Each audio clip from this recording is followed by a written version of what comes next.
জনাব সভাপতি, উপজেলা জামাতের সংগ্রামী আমির জনাব অধ্যাপক মিজানুর রহমান, আজকের এই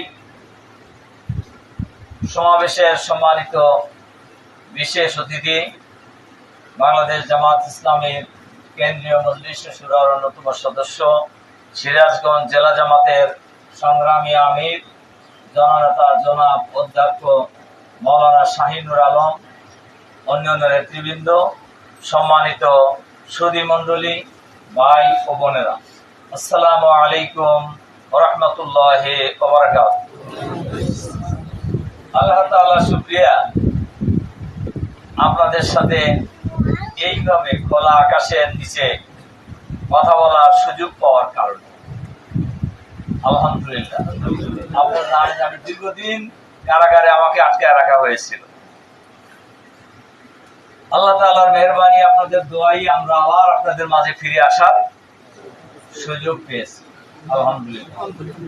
সম্মানিত সুধী মণ্ডলী, ভাই এবং বন্ধুগণ, আপনারা ইতিমধ্যেই শুনেছেন এবং আপনারা জানেন যে অল্প কিছুদিন আগেই গাজীপুরের কোনাবাড়িতে গ্যাস সিলিন্ডার বিস্ফোরণে 10 জন মানুষ নিহত হয়েছে একসাথে, এবং তার মধ্যে 5 জন লোক এই এলাকা। আমরা আল্লাহ তাআলার কাছে দোয়া করি, আল্লাহ তাআলা যেন এই ভাই বোনদেরকে শহীদ হিসেবে কবুল করেন। এই পরিবারগুলির শোক সন্তপ্ত পরিবারকে যেন আল্লাহ তাআলা ধৈর্য ধারণ করার তৌফিক দান করেন।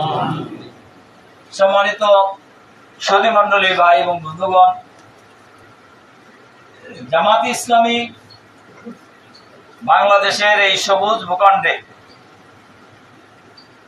যে দেশের 90% মানুষ ইসলামী আদর্শে বিশ্বাস করে, আল্লাহকে বিশ্বাস করে, নবীকে বিশ্বাস করে বলে দাবি করে, নিজেকে মুসলমান বলে দাবি করে, সেই দেশে একটি সুখী সমৃদ্ধশালী ইসলামী সমাজ প্রতিষ্ঠার জন্য সংগ্রাম করছে, কাজ করছে।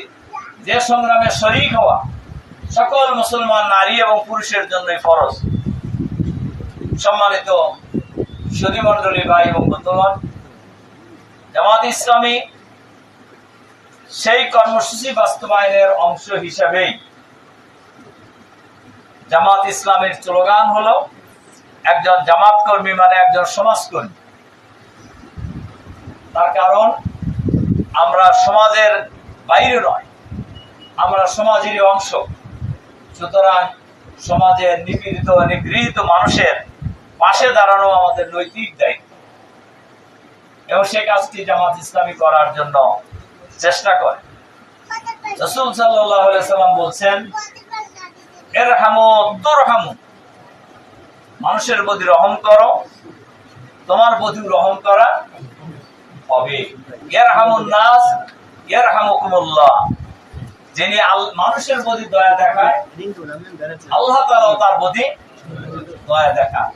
সুতরাং শুধু আজকের এই গ্যাস সিলিন্ডারের বিস্ফোরণে নিহত পরিবারের জন্য নয়, জামাত ইসলামী বাংলাদেশের গ্রামে গঞ্জে, শহরে, নগরে, বন্দরে, প্রতিটি প্রান্তরে মানুষ যখনই বিপদগ্রস্ত হয়েছে, নৌকা ডুবিতে ইন্তেকাল করেছেন, আগুনে পড়ে মারা গিয়েছেন, অ্যাক্সিডেন্ট করে মারা গিয়েছেন, এই সকল অসহায় মানুষের পাশে দাঁড়ানোর জন্য জামাত সকল সময় চেষ্টা করে গেছে, এবং আমরা এই চেষ্টা অব্যাহত রাখবো ইনশাআল্লাহ ইনশাআল্লাহ। তার কারণ আমরা এই দেশের মানুষদেরকে নিয়ে এই দেশের একটি সুন্দর সমাজ ব্যবস্থা গড়ে তুলতে চাই। এই দেশে যদি ইসলামী সমাজ ব্যবস্থা থাকতো, তাহলে আমাদের মতো লোকদের আলাদা করে সহযোগিতা নিয়ে এই গ্রামে আসার প্রয়োজন হতো না। এটা সরকারের দায়িত্ব ছিল অসহায় বনি আদমকে সহযোগিতা করা, অসহায় মানুষের পাশে দাঁড়ানো। কিন্তু সরকার না করার কারণেই আমাদেরকে এই কাজে এগিয়ে আসতে হয়েছে, জনগণকে এগিয়ে আসতে হয়েছে, এবং জনগণকে আরো এগিয়ে আসা উচিত, জনগণকে আরো এগিয়ে আসা উচিত। সম্মানিত সুধী মণ্ডলী, ভাই এবং বন্ধুগণ, এজন্য আজকে আমরা যে সামান্য সহযোগিতা নিয়ে আপনাদের কাছে উপস্থিত হয়েছি, যেটা এই পরিবারের জন্য তাদের প্রয়োজন মেটানোর জন্য তেমন কোনো সহযোগিতা হবে না, কিন্তু আমরা মনে করি এই অসহায় পরিবারের পাশে দাঁড়ানো আমাদের দায়িত্ব।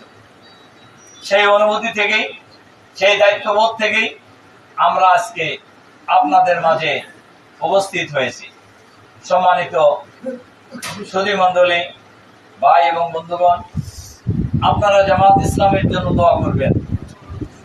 জামাত যেন এই সমাজে যে দিন প্রতিষ্ঠার সংগ্রাম করছে, বাংলাদেশের এই সবুজ ভূখণ্ডে ইসলাম প্রতিষ্ঠার যে লড়াই করছে, যে আন্দোলন করছে, এই আন্দোলনকে সফল করার জন্য মহান আল্লাহর দরবারে যেমন আপনারা দোয়া করবেন, তেমনি পাশাপাশি আপনারা সহযোগিতা করবেন ইনশাআল্লাহ, যাতে করে আমরা সবাই মিলে ঐক্যবদ্ধ হয়ে এই সমাজের ঘুরে ধরা সমাজ ব্যবস্থার পরিবর্তন করে একটি সুখী সমৃদ্ধশালী ইসলামী সমাজ ব্যবস্থা গড়ে তোলার মধ্য দিয়ে অসহায় নিরীহ নির্যাতিত মানুষের মুখে হাসি ফোটানোর জন্য আমরা সর্বাত্মক চেষ্টা করতে পারি, যাতে কোনো মানুষের কাছে হাত পাততে না হয়। আল্লাহ তাআলার কাছে আমরা সেই দোয়া করব, আল্লাহ তাআলা যেন আমাদেরকে সেই সংগ্রামে সফল হওয়ার তৌফিক দান করুন।